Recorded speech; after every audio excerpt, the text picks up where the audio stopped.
Very much, Phoebe. Thank you for once again hosting another alumni meeting. I'm very excited always about these meetings, and I hope to hear from many of you during the next hour or so. First of all, I want to welcome the cohort of the fall 2018 Capra course to the Alumni Network.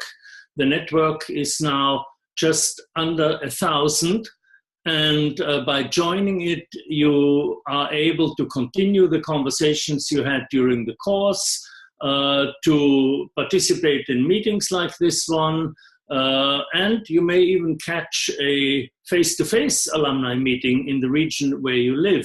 We have now had over 20 of these meetings in various parts of the world, here in California, in the UK, in France, in Italy, in Argentina, in Chile, and so on.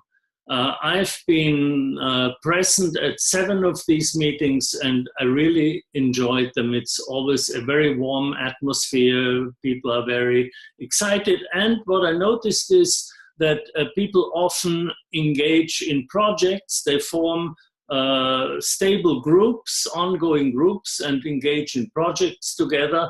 And as Phoebe mentioned, but no, you didn't mention that actually.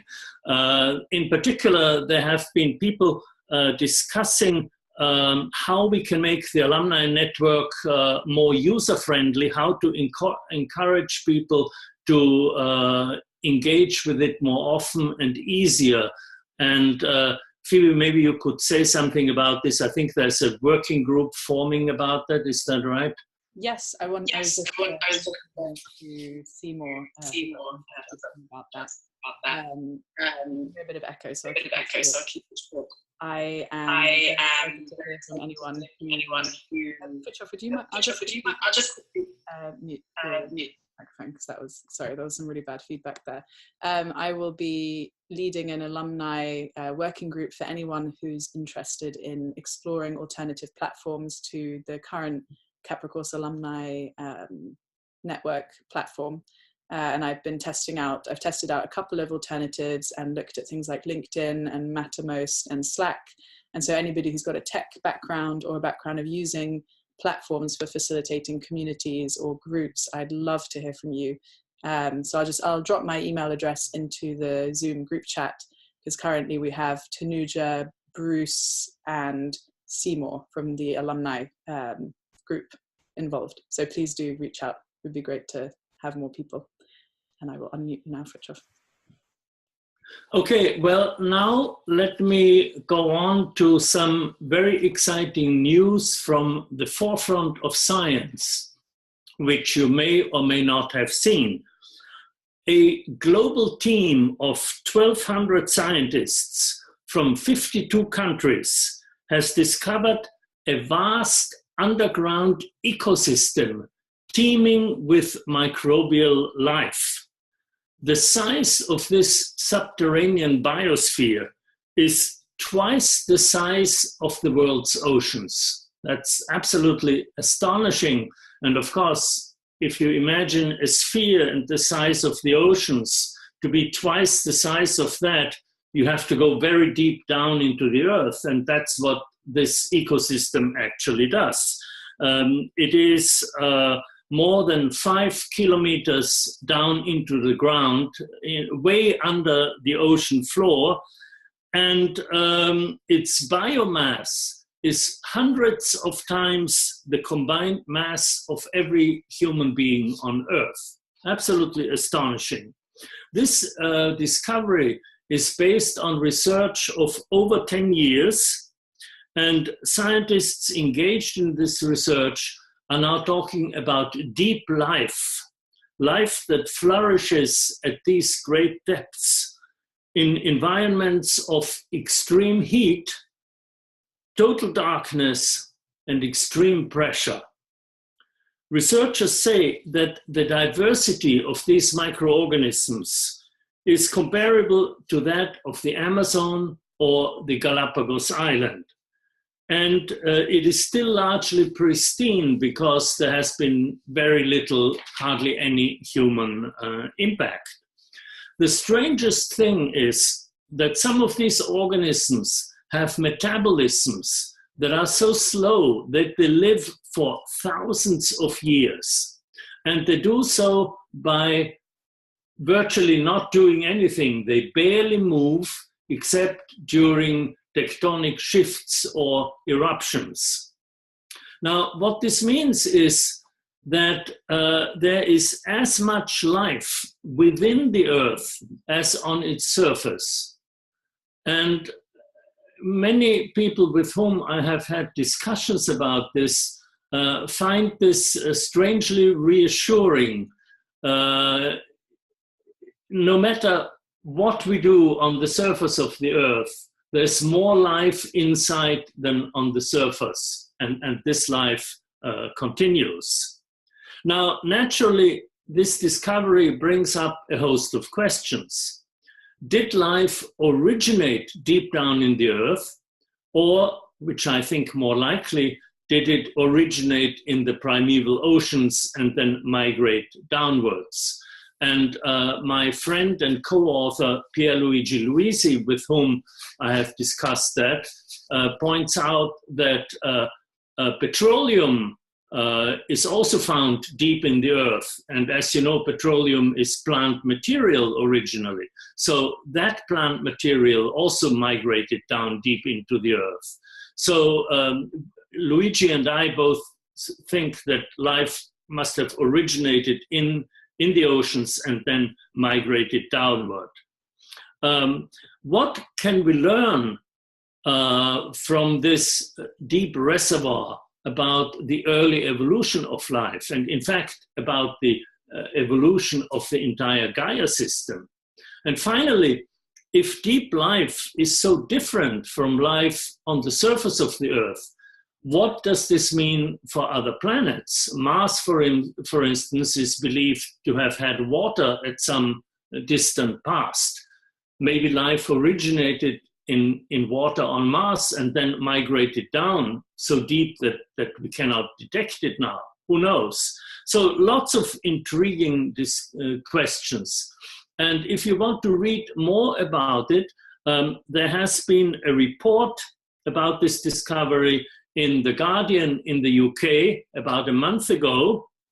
And there's also a slightly more technical report by the research group who made this discovery. There's an umbrella organization called Deep Carbon Observatory. You can find it very easy on the internet. And we will post the links to both of these reports, The Guardian and the Deep Carbon Observatory, on the Alumni website.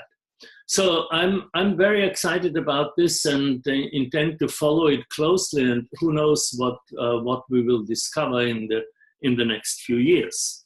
So much for the hottest news from the forefront of science.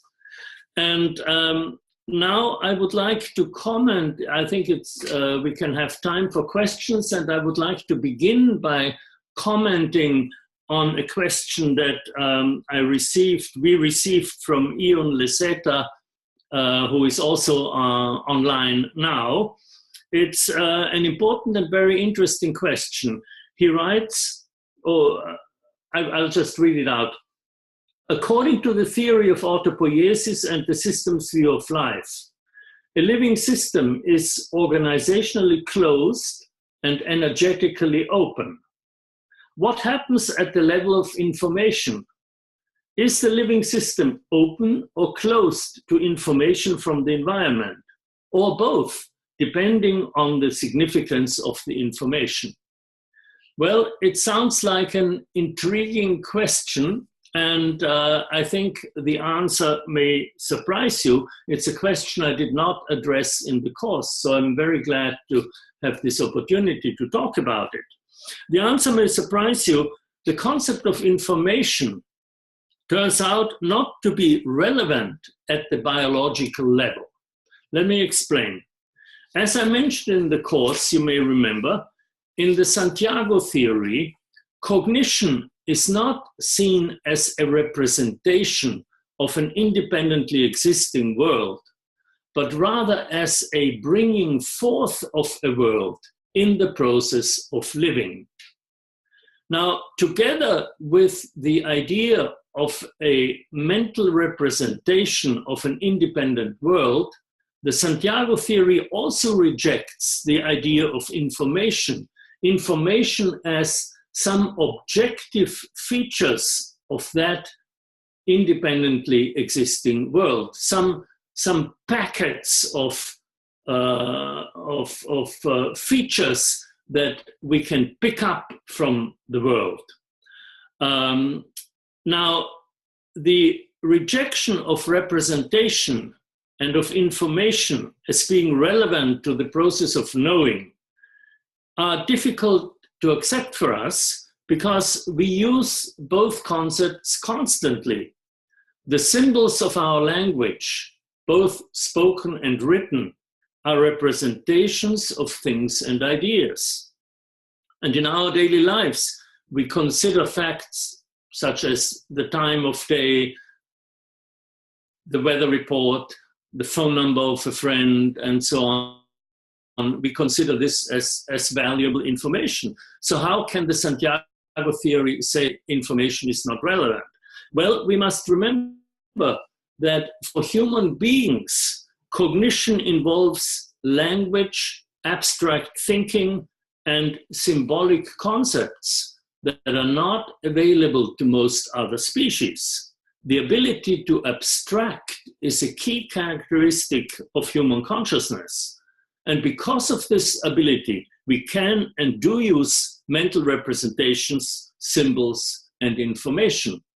However, these are not characteristics in the general process of cognition that is common to all living systems. Now, there's much more I could say about this, and so if you're interested in more, please go to my book, The Web of Life, which was published in 1996, and there I have several pages of comprehensive discussion about this issue of information. I had long discussions about this with Francisco Varela, and I quote him also in the book. If you want to know precisely, this starts on page 270, and it goes over several pages. So I will end here, and let's see if there are live questions, if anybody wants to comment or ask a question. Is everybody able to access the raise hand tool? If you give a kind of thumbs up if you can see that button. Yes, so Seymour. Seymour, I'm just wondering, I've unmuted you because I'm just wondering if you could, because you're on the, I'm on the host side, I can't see that button, but I'm wondering maybe you could point out to others where that is. Would love to, I just lost it. This is technology in its finest. Well, if anyone would like to be unmuted, please just write a chat, something in the group chat. Or raise your hand. So apparently you can go to the button participants, and then within that there's a raise hands option. So you press participants at the bottom of the screen, and then you should be able to see raise hand. Yeah. Great. Okay, so we've got David. David, you are unmuted. Hello. Go ahead. Can you hear me? Yes. Okay, so my first thought about this exciting deep life is, won't humanity just try and start exploiting it, drilling for resources and all that sort of thing, which seems to happen all too frequently? That was my question. David, can you tell us where you're calling from? From Edinburgh. Great. Yes, I mean, that was my concern too. And in fact, most people I talked to came up with that immediately. So, you know, we have to be very careful. And it's time to start a deep life movement, safe deep life or something like this, because certainly people will think about exploiting it. If there's such a diversity of microorganisms, we know we can use microorganisms for all kinds of purposes. So the biotech industry, will try to exploit that, and we just have to fight against it, keep it pristine. I mean, it's not going to be too easy, because this is really very, very far down. And the scientific report that I mentioned says that this discovery was possible because of special drilling techniques, and there's only one Japanese ship that has these techniques. So it should be fairly easy to contain this and be careful with it. Yeah, good. Do you think that layer gives us extra resilience then as life on the planet? Does it give it kind of a health that we hadn't have thought of before? Well, maybe, but if those organisms stay down there, more than 5 kilometers and barely move, they're not going to interact with us very much. Yeah, thank you. But I mean, just the idea that the Earth is fully alive, even deep down, is a very beautiful idea. Yeah, definitely. Thank you. Thank you, David. We have Sean and Jeff, and I wanted to just read this question from Namrata Singh in the chat, which is, what in your mind might be the implications of this new biosphere that has been discovered on our existing life?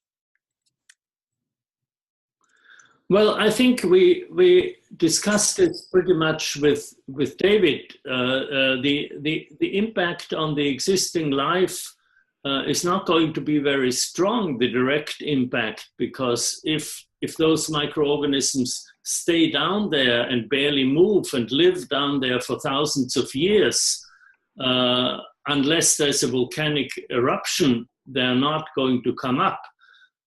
So I think the impact is more, emotional and spiritual, if you wish, to really feel that the Earth is very deeply alive. The deeper you go, the more alive it becomes.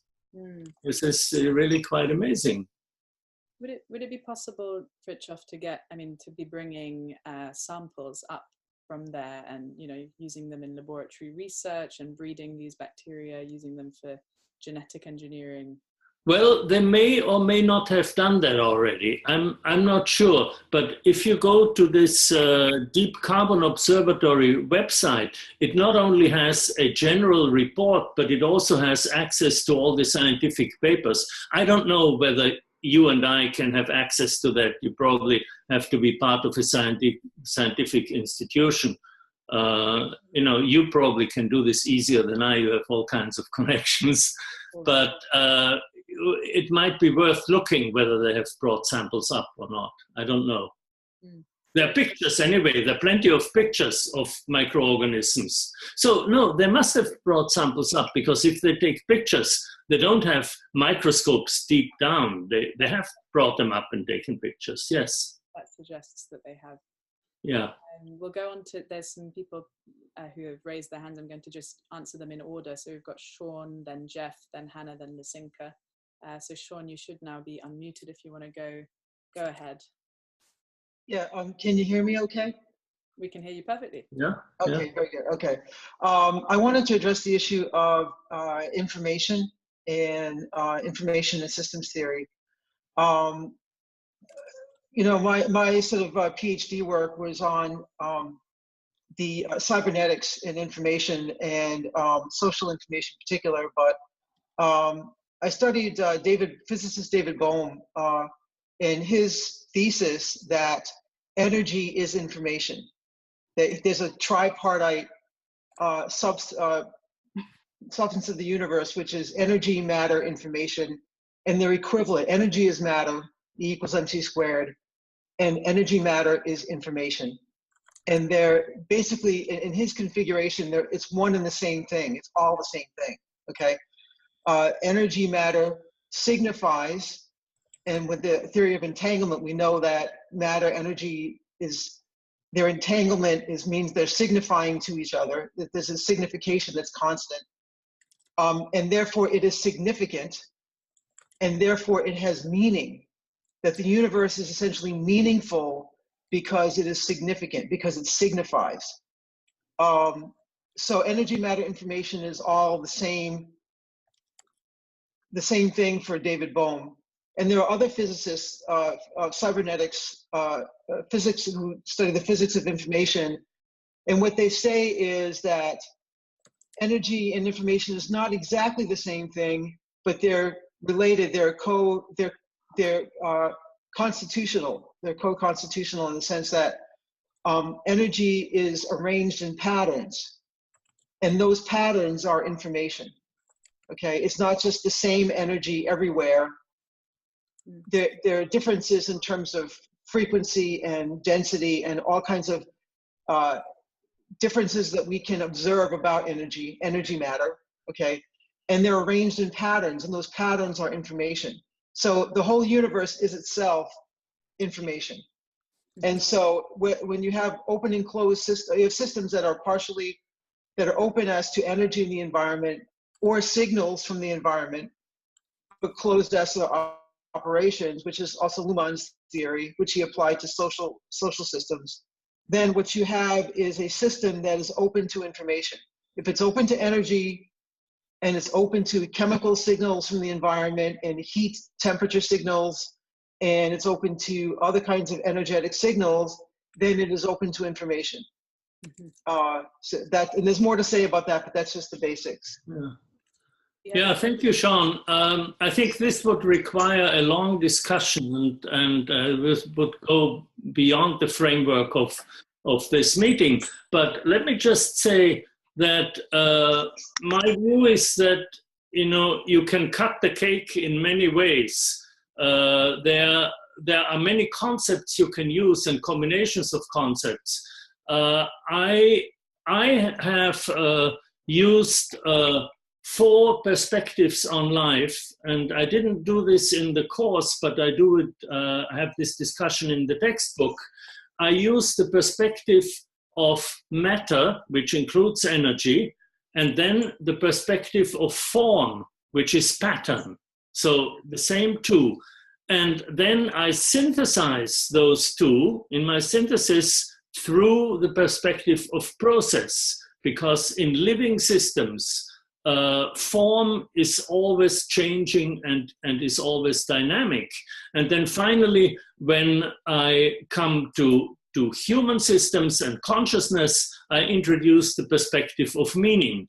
So all the things you mentioned are also in my synthesis, but in a slightly different way. And it would be interesting to compare this with David Bohm and others. So I can only give this to you as homework. We don't have time to do this here. But thank you for your comments. Thank you, Sean. I will unmute Jeff now. Jeff, you want to go ahead and ask your question? Yeah, thank you. I want to go back to the deep life. I was wondering if they found deep life deep in the earth, did they also find water? And because we've always associated life with water. And then did they go down deep enough that they got into like the crust of the earth? Or does it mean that the deep bio life is just in the sedimentary earth, or the earth that was created from organic material? Yeah, very good question. I had the same thought right away when I read about this. I said, wait a moment, life needs water. Where's the water? And they talk about vents of water, but I don't know. One would have to really read more about it. But this is the reason why I think that life would have originated in water and then migrated down. But even so, Jeff, in metabolic processes, even if they're very slow, water is leaves a cell and enters a cell. You know, there's an interchange with the environment, which also includes water. So I don't know. Another intriguing question. Thank you. Thanks, Jeff. Lizinka, I saw you. It's time to. Yeah, thank you. I don't have any brilliant conclusions, but when you started talking about that, Fritjof, I was reminded of Brian Swim's book and with Elizabeth Saturas from Stardust to Us. And in that book, he talks about one cell organisms, which are these microorganisms, I presume. Yes. And he describes how they just even need to touch each other, and then they pass on information to each other, and how these little microorganisms actually had high-rise buildings, and they had taxis, and they had Wi-Fi. And so it's just amazing to just think of what might be down there. And also Great.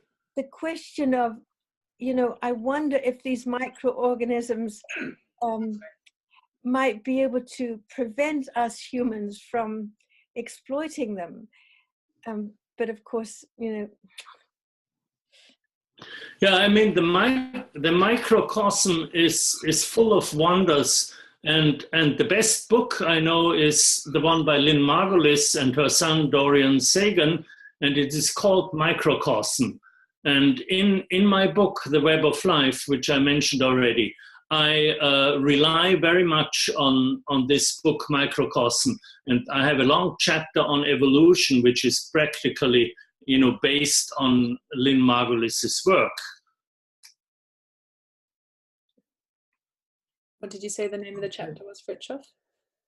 It's in The Web of Life. It's a chapter on evolution. It's called The Unfolding of Life. And it's based on Lynn Margulis's book, Microcosm. Great. And it's full of exciting stuff about microorganisms. Great. That sounds like a really good place to go. I love Lynn's work. She's my go-to on microorganisms. Yes, I should also mention that my friend John Feldman, who is a filmmaker in New York, made a wonderful documentary about Lynn, which is called Lynn Margulis. It's called Symbiotic Earth, How Lynn Margulis Rocked the Boat. It's a wonderful film. And it's available now on Amazon or whatever. Yeah, you have to go and find a viewing or a showing. For anyone in London, I'll be helping organise a viewing in February. So. Oh, great. Yeah. Hannah Apricot, I will just unmute you. Hannah, can you? There you go. Yeah. Yeah. Good morning, or whatever time it is to everybody. Where are you calling from, Hannah? I'm actually real close to Fritjof. I'm in the Bay Area of California right now. But I am. Okay, I can't see you. Can everybody else see Hannah? No, I have my video off. Oh, I see. It's too early for that. No, you're still in your jammies. Yeah. No, not quite, but okay, I can. Anyways, oops, no, I don't see how I can turn off my video anyways to turn No, it don't worry. So no, don't worry about it. Doesn't matter. My point was I just wanted to see, and Fritjof, you say this kind of touches more on like a spiritual aspect, and to me, this gives actual almost scientific proof of the Gaia hypothesis. And I'm wondering if there are groups around the world that really focus on the Gaia, or is it the Gaia theory? I guess it's moved up to the Gaia theory now. But if there's active groups trying to spread that concept that are going to use this to be like, yes, look, the earth is alive, and there's so much more than we know about. How can we help protect it all? Yes, absolutely. Well, first of all, we talk about the Gaia theory now, because it's really a fully formed theory. And there are several groups around the world pursuing it. The best contact person would be Stefan Harding, who is a collaborator of James Lovelock, one of the founders, together with Lynn Margulis, of Gaia theory. Stefan is a professor at Schumacher College, where he runs a master's program in holistic science. And he's also the author of a beautiful book on Gaia called Animate Earth. So I think probably in this book you would find more information about what's going on in current research. And if you want to know more, we can connect you with Stefan. Phoebe herself is involved with Schumacher College, so there's an easy connection there. Yeah, actually, there's someone in the Bay Area called Lee Klinger who lives in Big Sur, and he's part of the Gaia. Like in the UK, there's one of the universities gathers, like I think it's Oxford University has got a Gaia Society, and Lee is a central member of the Gaia Society, and he's always looking for people who are keen to talk about that. So if you, in the chat, if you are interested in being connected with Lee, just put your name and or email. Be very happy to introduce you to both Lee or to Stefan, who I sometimes work with. Thank you, Hannah. We have one more question at the moment from Becky Cassell. Becky, where are you calling in from? Colorado in the US. Cool. Welcome. Hello. Hello. This isn't exactly a fully formed question, but to me, what was one of the more amazing things about this discovery is the time scale of the life that is down there. That on the surface, we only have a few organisms that we know of that live for 1,000 years or so. But it seems like everything down there, that's the length of time that they live is on the scale of thousands of years versus, seconds, minutes, days, years, months, that we think of life here on the surface. And I just am wondering what can be learned from, or what the implications of that might be in terms of life actually being sustainable on a planet when you're looking at time scales that vary so greatly at different layers of the earth. So it's more just I don't know if there's an actual question there. First, let me introduce another participant. This is our cat Frankie here. Just came in. And well, again, you're asking an important question. And of course, there are organisms on Earth that live that long, but they are very large. They're not microorganisms. So what does it mean for microorganisms to have this time scale? I mean, this discovery really, puts in question a lot of ideas about the nature of life, the origin of life, the evolution of life. And I'm sure there are lots of scientists around the world who are now very eager to get their hands on this and do more research. A very exciting field. Thank you for your question. Great. It looks like we don't have any more questions queued right now. Well, we are getting towards the end of this section anyway, I think. Anything else, Fritjof, you'd like to talk about what you've currently been doing, or any interesting articles? Well, the other exciting thing that I'm involved in has to do with my work on Leonardo da Vinci. You may know that I spent 10 years studying the famous notebooks of Leonardo da Vinci, and I wrote 2 books about Leonardo the scientist. The first is called The Science of Leonardo, and the second one is called Learning from Leonardo. And this year, 2019, is the 500-year anniversary of Leonardo da Vinci's death. And so there are a lot of commemorative events planned. There is a big exhibition in the UK of the Windsor drawings, the famous drawings of the Windsor collection, which will start in London and then travel around the UK. There will be a huge exhibition in Paris in the autumn of this year.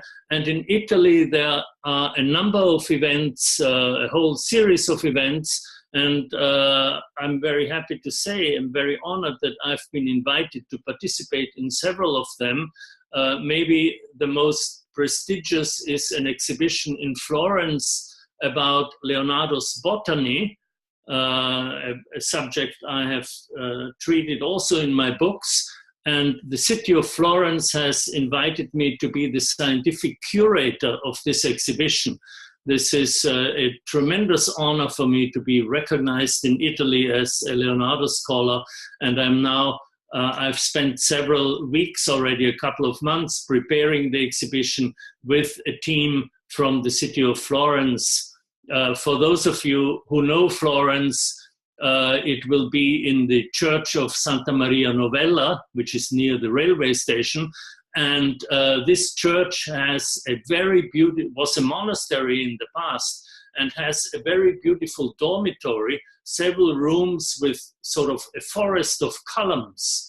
It's extremely beautiful. And we are going to put plants and pictures of plants and Leonardo's drawings into this beautiful space. The exhibition will start in September, mid-September, and run until mid-December. And that's something I'm extremely excited about. That sounds really exciting. Yeah. We've had just a couple questions I'm just going to read out, or some comments.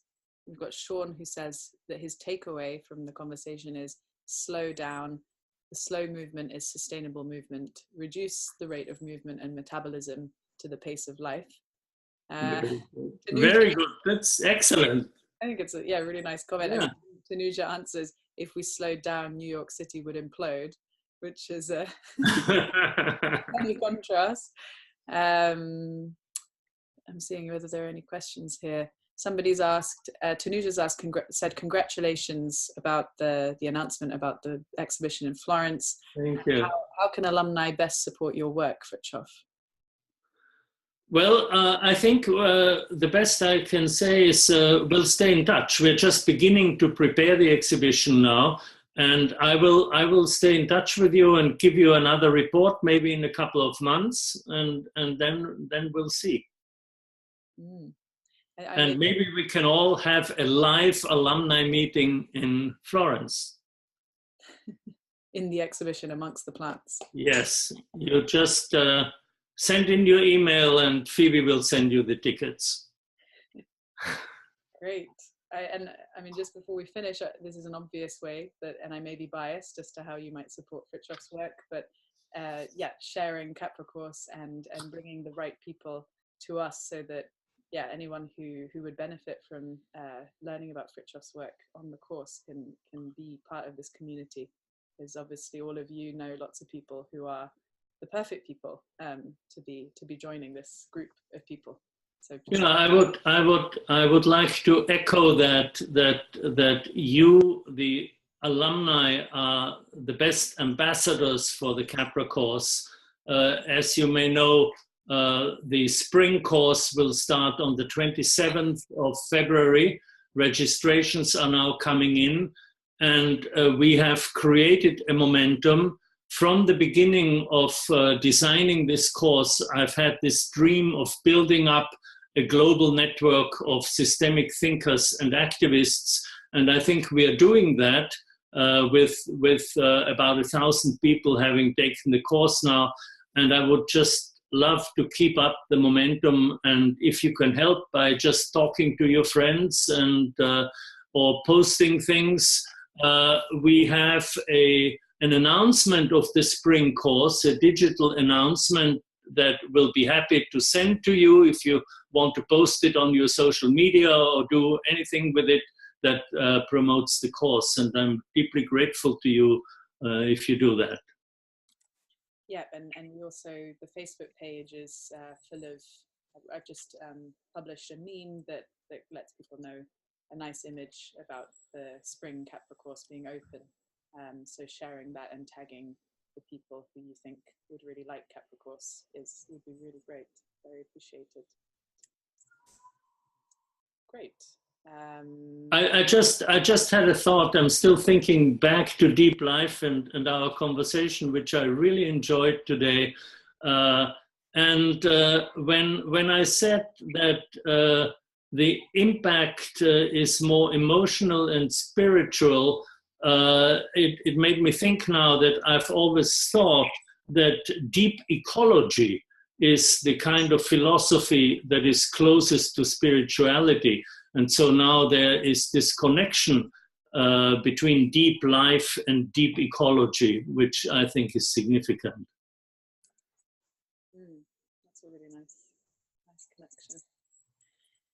Right. Well, I think that brings us to a close of part one of our Zoom gathering, and from here we will be able to pass over to Felipe. On the topic of the global network of practitioners in building Fritjof, we just had Namrata asking, do we have regional communities? For example, do we have a database of people in India who I can connect with?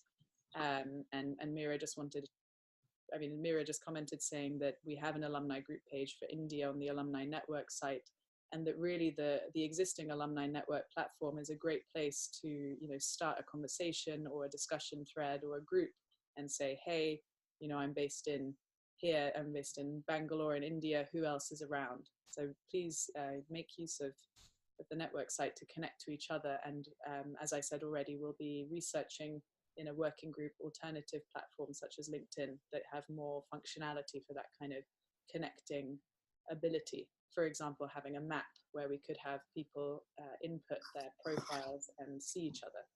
So stay tuned and get in touch if that's something you're passionate about. Yeah. So Phoebe, I will sign off now, and thank you all for joining us today. And I wish you another hour or so of stimulating discussions. Great. Okay, bye-bye from Berkeley.